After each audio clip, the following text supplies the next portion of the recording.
The goals today are avoidable. Firstly, I'd like to apologise for the fans. In the first half, we were sloppy at times in possession, albeit the team with more possession. We had 3 or 4 good opportunities. We don't take them. Well, between the boxes, actually, in possession, we played some good football. Hello and welcome back to the What the Falk Sunderland review show. It was far from a Merry Christmas at the Stadium of Light. There's an audibly frustrated Wearside. So a lacklustre Sunderland team managed by Micheal Beale get panned 3-0 by Coventry City, who barely really had to get out of second gear, to be honest. I've just got back in from the match, so I've literally just landed in the door.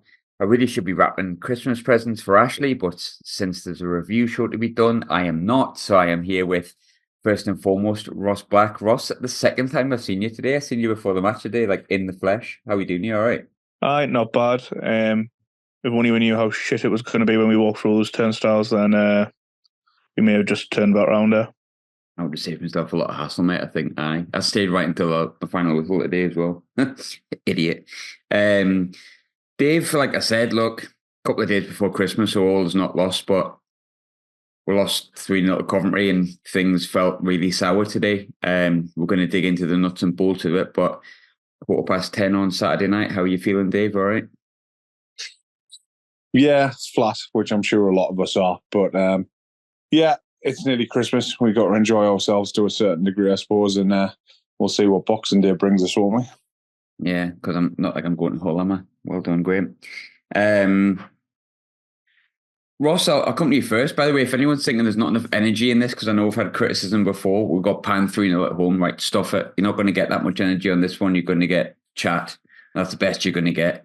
But Ross, maybe I'm being dramatic. I don't know. But that was the most depressing game of the season for me. Like, really poor on the pitch. The atmosphere really turned really fast because of it. I've got to be honest and say that, like, the manager left me with absolutely nothing to come off. Totally what I expected in the post-match press conference. Yeah, how do you sum up today, Ross? Because it wasn't great, was it? It was a bit of a shambles from start to finish, from the team sheet to the setup to just the finishing, the chance. As soon as Abdullah put that over the bar, you just knew, like, it's one of them days we're gonna get tanked here. The setup, everything was wrong about the day. Like, yet at the same time, we could have still won that game quite comfortably if we took our chances when we did. That's the mad thing about it. Like, we gifted them at least 2 of the 3 of the goals, I'd say. Rinse and repeat. Yeah, it is rinse and repeat, and that's the frustrating thing for me is we create good chances, we don't finish them, and then we gift the opposition the ball, or we gift them a goal like the third one where Patterson just decides inexplicably just to drop it. Yeah, just a comedy of errors, and summed up by, like you say, we've tried to give Beale the benefit of the doubt. You know, he had a podcast with the Rangers guys, quite balanced. Considering, let's be honest, he's been getting panned left, right, and centre. Yeah, and like by me as well. Like, I tried to go on that definitely. podcast and be as balanced as I could, but I'm not going to, like, kid you on and pretend that I'm behind the appointment. I haven't been agree. less behind this appointment since Parky, probably. But then again, he waits and waits and waits until what was it, 3-0 down before bringing 2 strikers on? Not 2 strikers, but at least 1 striker and changing it up. Like, brain dead. And then it was just summed up at the end that the one player I'd say actually came out with a bit of credit from that game ends up doing what looks like a season-end injury after having the worst luck ever. Yeah, summed it up, didn't it? Just summed it up. Really, really shit, and a lot of work to do for the new gaffer. And if the Micheal as well, right, that wasn't my team. You know, I just went off on the coach and, you know, what the coaches were saying and what they wanted us to go with. Then he's got the perfect excuse now to go, look, I'm ripping it up because that's not good enough. You hope so, yeah. And there'll be people listening saying there's only one game he's had. You can't blame him too much, and I get that. But I just think the whole appointment mixed with the other things we're going to bring up is just.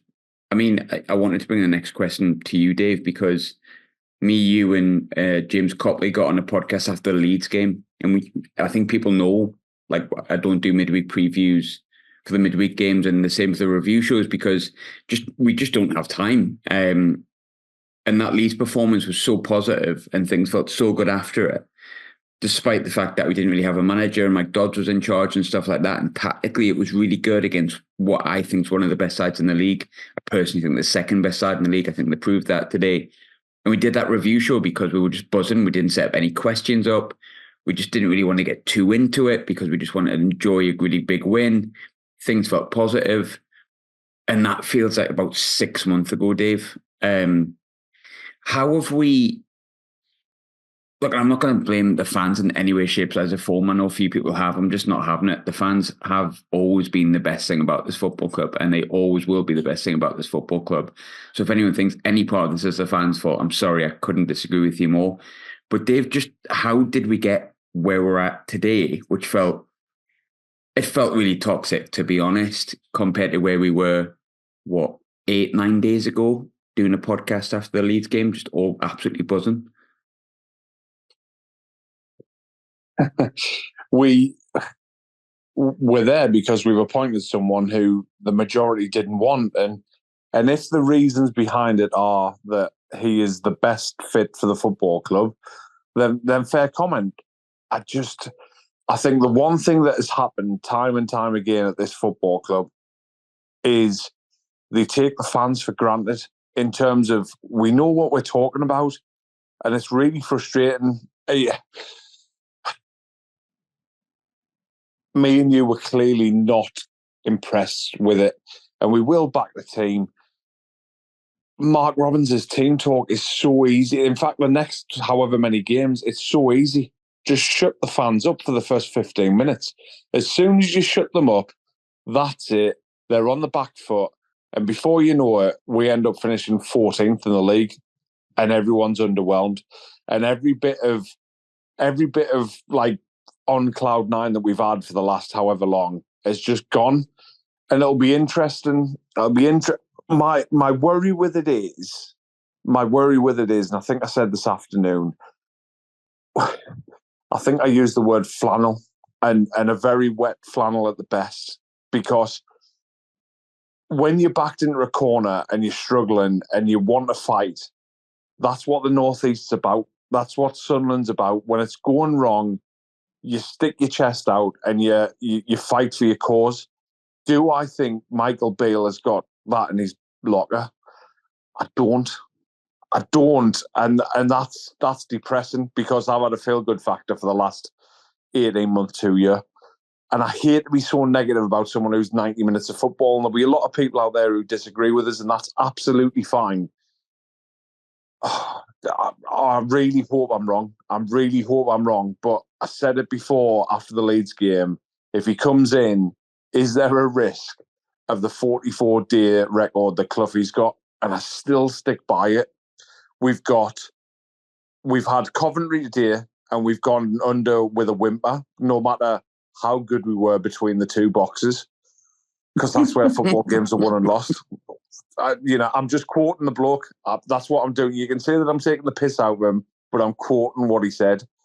Like, no matter how good we were between the two boxes, and if I'm being honest, I think we saw a different game, because I think we were all right for about 15 minutes in the first half.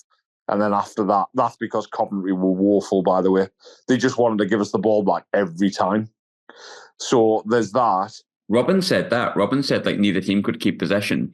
And, like, I know people are going to straight away be like, oh, this is just a Beale, like, bashing session. And okay, if you think that, turn off. It's no bother. It's your podcast to listen to as much as it is to turn off. But I can't find anyone having an argument for Beale outside of, oh, we'll just get behind him. We do that. Like, people were singing Micheal Beale's Red My Army today. And I think there's so much more that caused this problem, but it's so underwhelming, man. Like, and like today couldn't have went worse. Like, I mean, Ross, I want to bring this one to you. We're going to get into the other things. Today was not all Micheal Beale's fault. It will never all be Micheal Beale's fault or any manager's fault. But like, first line of that post-match interview, I want to apologise to the fans. How many times do we play like a team that's just got a new manager and we go, oh, bloody hell, new manager bounce? And our manager's apologising for the performance. I think it just sums up everything about why this feels so wrong. And I know that, people have gone, oh, well, you didn't love Alex Neil at first. You didn't love Mowbray at first. I don't really agree with that. I think people I thought Mowbray was a boring appointment. And I felt like we were onto something really good with Alex Neil. So I was excited about Alex Neil. I was annoyed that we took 3 weeks to appoint Alex Neil because we'd flirted with Roy Keane for 3 weeks. In general, though, this fan base, when they've gone, that's a shite appointment. We're not fools. We're not fools. But anyway, like, this is going to turn into a Beale baiting session. Whoops. But like the first comment, how for 90 minutes of football and he's apologising to the fans. However, man. Never a good start, like, is it, when you're apologising on your first game at home? Even got booed by a few onto the pitch when it was announced. I don't think I've ever heard that before at the stadium, like, no matter who's been announced as manager. But also, again, like, the difference was Johnson was sacked because we were tonking down League One. Neil left us, so we didn't have no say in the matter. We've actively went out and sacked Tony Mowbray, which at the time, I'm not going to be revision. I thought it was the right time to get rid of him because I thought that it's time to push on and crack on and get someone else in to take us to that next level. But unfortunately, I don't think Micheal Beale's going to be that man. I hope I'm wrong. Like I say, it's only 90 minutes. But that's why I think that it was borderline apathy at the start, wasn't it? It was like, well, let's see how it goes. And then get into the game and you see the team sheet and you're like, right, well, Pritchard's ill, can't be helped. So he's give Bart another chance, which is brave, but you must be saying something in him. And then you see him up front and you're like, come on. You can't be telling me that all these strikers, I know they haven't really set the world alight. There's no one's debating that. But for them then to be not given the opportunities that the likes of Abdullah Bar's getting in their preferred position up front, it is a bit of a kick in the teeth for them. And I'd put good money on Mayenda and Rusty and at least definitely burying that chance that Abdullah Bar put into Rosette of the rotor end, because my God, I've never known like a full stadium just be like in pure shock. And I tell the group chat, I was like, it seemed to me like from that moment there was a bit of the atmosphere was like they were behind the lads today, but when that went over the bar and that chance was missed, it was like someone popping a balloon, and it was everybody going, "Oh, fuck's sake, here we go again," because it's every game we create chances, we look like we're on top, we miss them, and you're like, might come bite us that. And guess what? It does every week. And then we give away a stupid goal with terrible defending again. O'Nien, just defend, man. You're not a fucking wrestler. That's so poor from O'Nien. Do you know what's annoying about O'Nien? He was actually having a good game up to that. I thought he was having a really decent game and he did that and he's killed it. Aye, basically, I agree with you. We were fine. I thought we were fine until we conceded the goal. And that's the... And then the unravelling after that is just like, it's just not good enough, man. And the players have got to take responsibility there as well, the finishing themselves, and also some of the defending. And I feel like we give up as well after the second goal went in, which was really disappointing for me. We did this thing a few weeks ago, which I wish I'd not bothered with it, to be honest. I said, like, pick out one player, and if you pick out the one player, you can't pick another player, and yada, yada, yada. And I said, like, it was hard to do when you got beat. Today it's really difficult, but Dave, you can pick out one player for a good performance that you want to single out, that you thought was good despite all the negatives that came from today, or pick someone out that you thought was really poor and you want to make a point on. Whoever you pick, obviously, me or Ross can't choose, but who you honing in on and for what reason? Mate, I'm underwhelming is just my word for it, and I think it's the same for everyone. I couldn't. You say to pick someone good or someone bad, and I think every single person I come to just becomes average. If I'm gonna go unlucky, and me and Ross had a bit of a chat at half time, I thought Job for 15 minutes was pretty good. I think he probably extended that by about 10 minutes. I thought Huggins was great great, loose terminology. I thought Huggins was really good today, mate. I'm going to back you on that, and it's not because he got injured. Yeah. I think Huggins comes out with credit every single week. Definitely, and especially with the injury, I'm like on top of my head. I'm going to go with my heart as well, and I'd say Huggins. I think he was good. He didn't do too much wrong. He probably looked like our biggest attacking threat in the first 15, 20 minutes as well. So yeah, Niall Huggins for me. But I hate being flat. I haven't been flat for a while, and it's bothering me. I thought Dan Neil was tidy in a couple of moments and stuff, but a game of football nowadays is probably 100, 105 minutes, and I don't think there was anyone did it for anywhere close to long enough. So yeah, Niall Huggins probably gets my vote for being the best of a bad bunch. We've been a bit negative on this for a reason, but I don't know if this is a positive point, but the one I'm going to pick out is Patrick Roberts. Like, I know there's a few times we've looked and got no goals, no assists, and he's not added to it again today. But the one thing I would say is I feel like there was one point when Patrick Roberts took on about 7 Coventry players just so he could pass it to Jack Clark, who then passed it back to the goalkeeper. And sometimes I think, like, you see Roberts do stuff and you think, bloody hell, like, maybe he would have a few more assists. And he kept trying and he kept having a go. And I feel a bit sorry for him at the minute because he's probably, like, getting compared to Jack Clark, who I've got to be honest with you, Clark, he hasn't done much for a few weeks either. I think Clark, he's been really poor for like a number of weeks. Outside of Roberts, who I'm not saying was great, I don't know.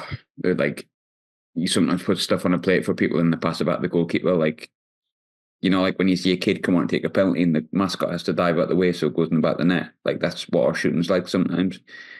So Ballard was all right today up until maybe the second goal. But it's really difficult because you've already picked Huggins, and I could pick plenty of negative performances, but I want to try and have some sort of positive in here, which is a bit of a pain in the backside. But I'll fire that one to you as well, Ross. Is there anyone you want to pick out positively, negatively, for whatever reason? You haven't given us much left, like, have you? I'll give you that one. I don't know. But that kind of sums up the day, doesn't it? That I actually thought Clark did all right, especially that spell after the second half. It really troubled them. I know his end product wasn't it today, but obviously his shot as well led up to the goal that should have been when Abdullah Bar started to get a conversion. I thought Clark was our main threat. He got the kid booked early, getting him behind as well.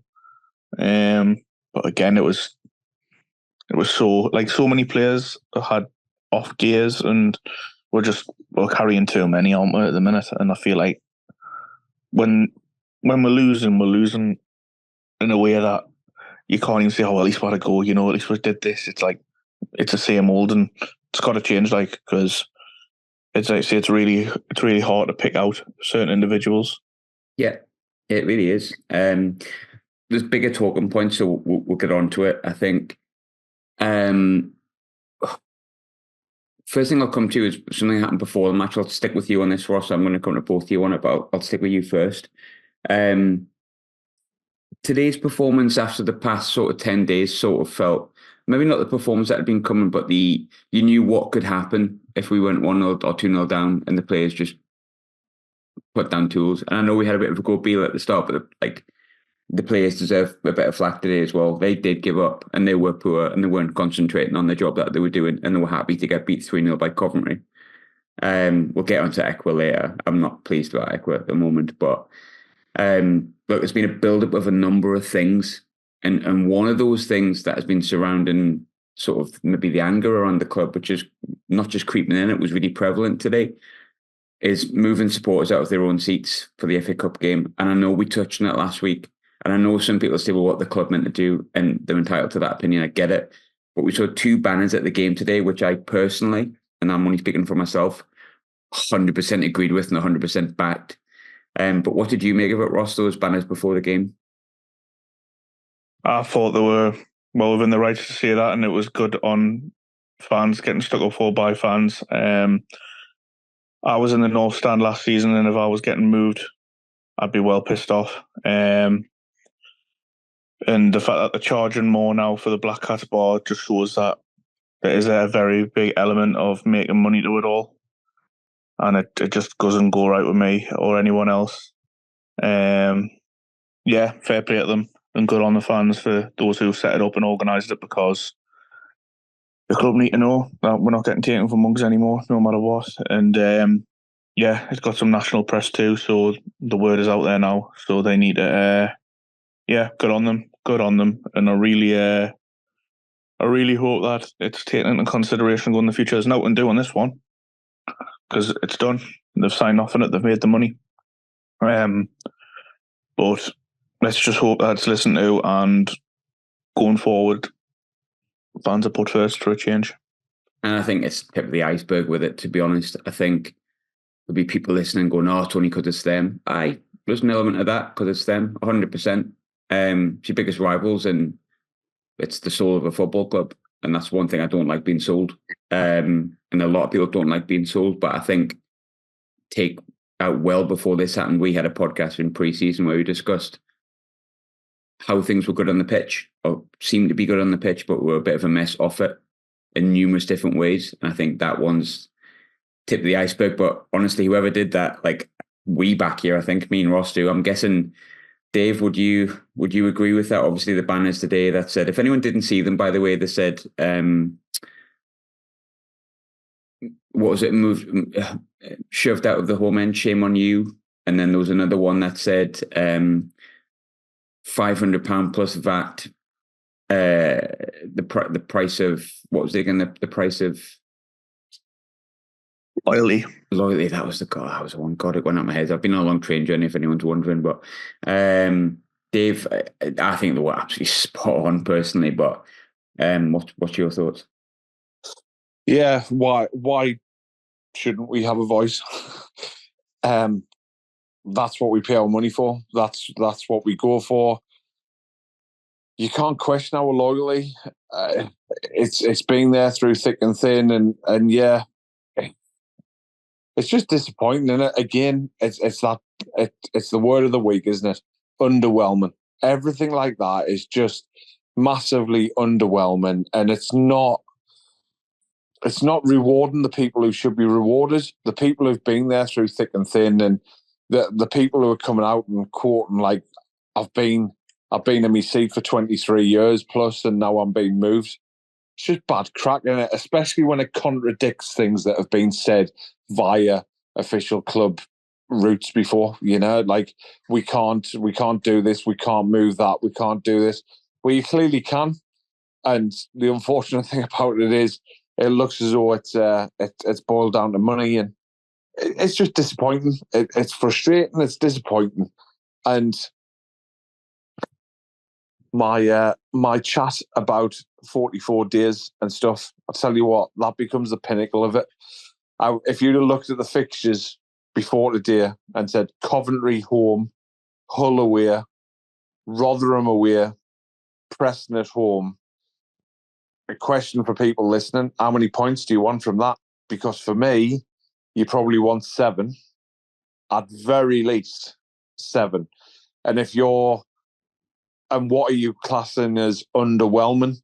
Well, for me, 4 points from them 12 is underwhelming. And if, dare I say it, you get the 2 or 0 points, by the time you get to the Newcastle game, and heaven forbid, I really hope we don't. Really hope we don't. But if we get turned over 4 or 5-0 with a stadium full, Mr. Beale's in all kinds of trouble. And I genuinely believe it.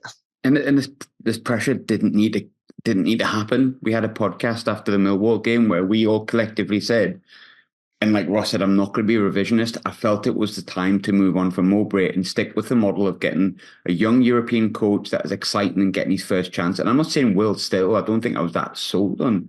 I like the idea of it. But like Kim Helberg sort of excited me for no reason. I was sort of fair enough. And I felt like the appointment flew in the face of everything they'd been telling us for ages. And it just eventually people have gone, hang on a minute. And then it's coupled with this thing that comes on top as well. And I know some people might look at it and say, oh, but he's charging X, Y, and Z, so he's fleecing them for this kind of money. I'd rather we didn't, because the soul of my football club's more important than, it's not my money. The soul of the football club's more important. But anyway, like on the pitch stuff, which, you know, does happen now and again.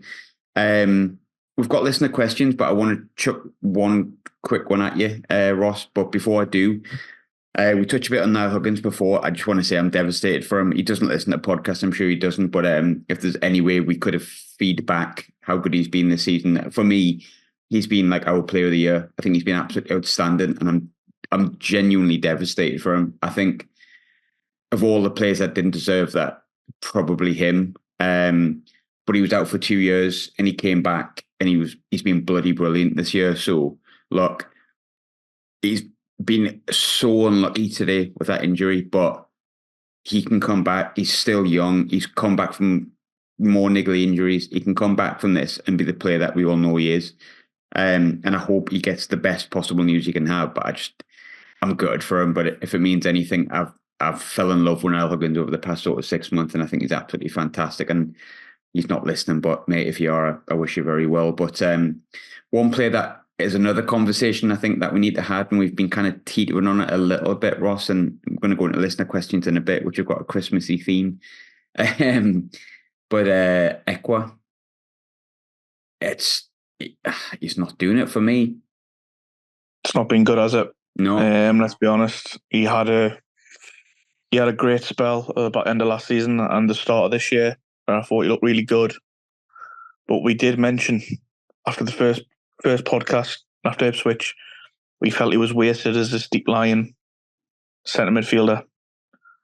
And to be honest, other than the goals against Southampton, he hasn't affected anything going forward where he was at the back end of last season. And I think when Missy's runs, when he's breaking the lines through the middle, and I feel like having that lack of centre defensive midfielder is probably, it's made him regress. And especially since his injury, it hasn't helped at all. He looks a shadow of the player he was. He looks so tentative.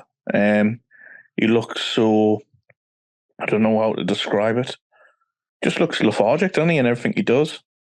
Like today, when he's just stood on the ball for like 10 seconds, like the whole 40,000 people are shouting "man on," and he still just stood there. And I was like, "Fucking move!" Like, I pass it, you know what I mean? And it's like, I don't know. It's a shame because he's proved again. Like, that's why I think I'm so frustrated, because all of these individuals we're talking about have proved how good they can be. Against Leeds, they were brilliant. Against West Brom, they were really good. There's stages of the season where we've looked really good, but they've got to. I want to see a bit more desire from the players as well. We need a bit more leadership on the field. Who was grabbing?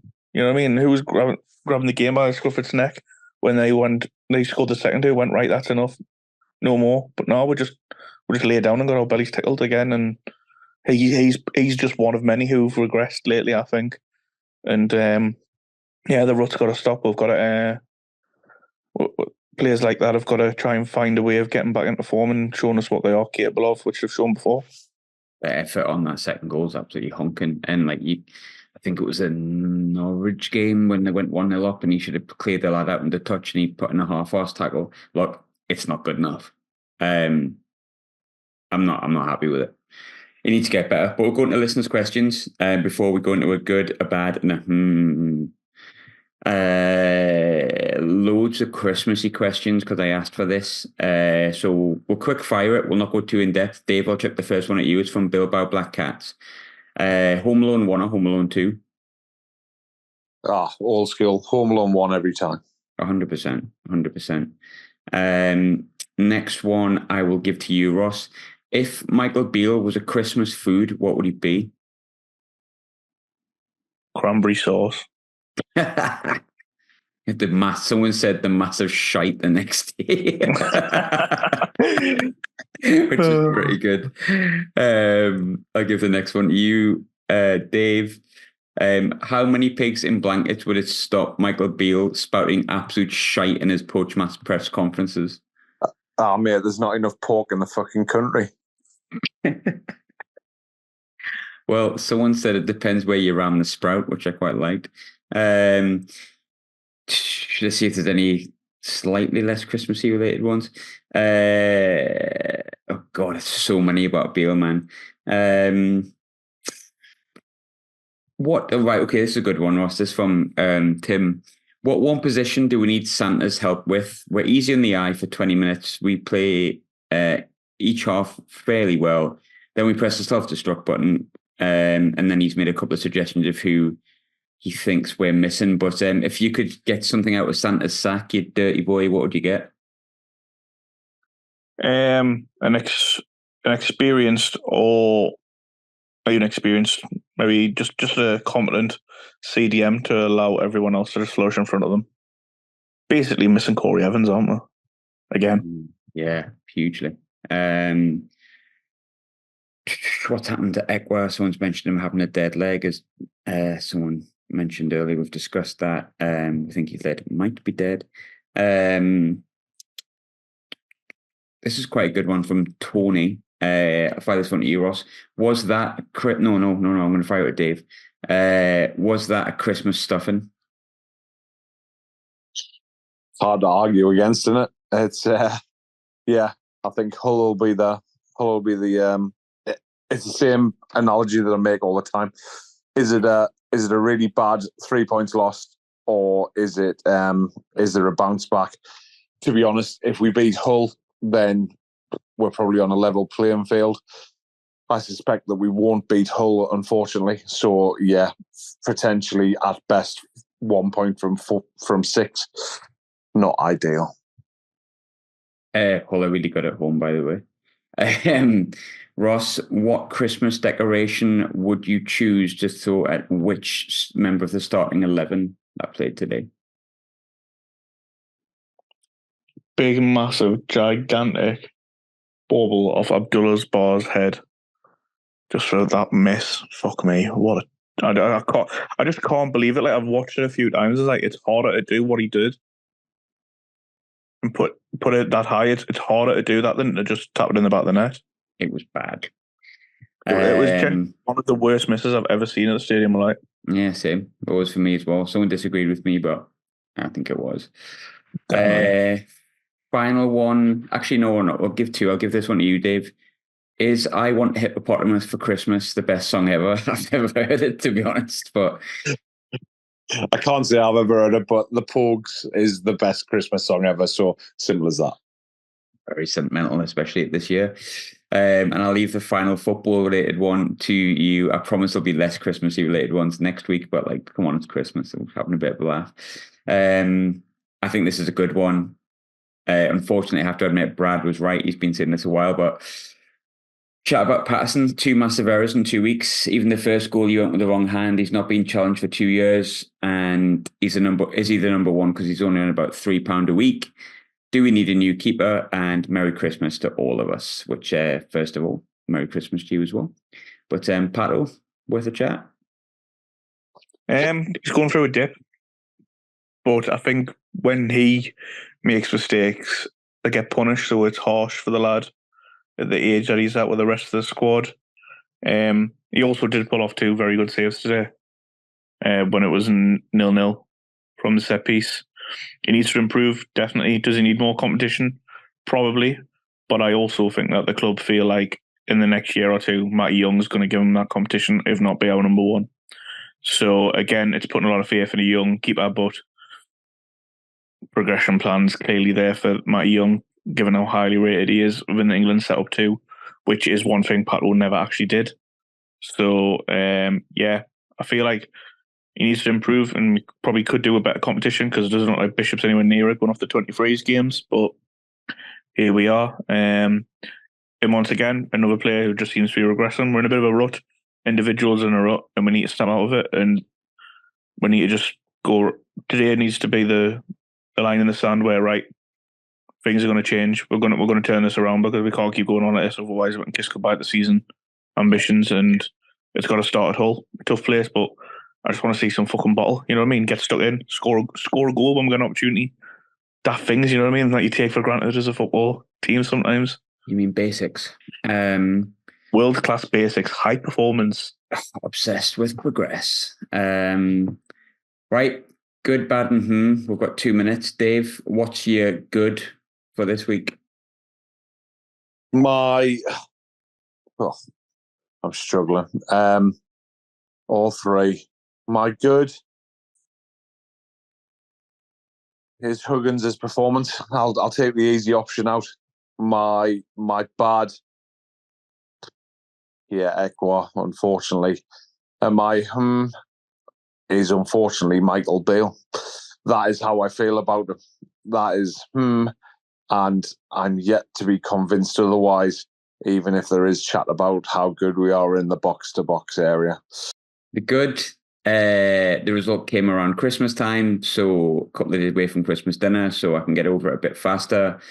The bad, I've touched on Huggins' injury. I'm devastated, absolutely heartbroken for the lad, and it's the shitest news of the day. We've also touched on a bit, but for me, I'm starting to wonder if Pierre Ek was anywhere near the player we thought he was, because when he first came, he wasn't very good. Then he got good, and now he's not very good again. And if there's money on the table from Palace and Nottingham Forest, I would take it, or consider it. Whilst you've got a minute, fire on. The good was fans' protests, voice being heard. The bad was Abdullah Bar up front. And the was, to me, the Tony Mowbray chance by the fans as well, because I don't think getting rid of Mowbray is the problem. It's who we've replaced him with. And on that note, Merry Christmas, everyone. Graham, you're on mute. Merry Christmas, everyone. That sums up. And the end of that podcast is exactly like today's being. Underwhelming. All the best, folks. That's what everyone's wanted the entire year, is Graham to be on mute. Don't subscribe. Don't bother. Don't subscribe to New Year either, but have a good Christmas. Enjoy your sprouts. Bring on Hull.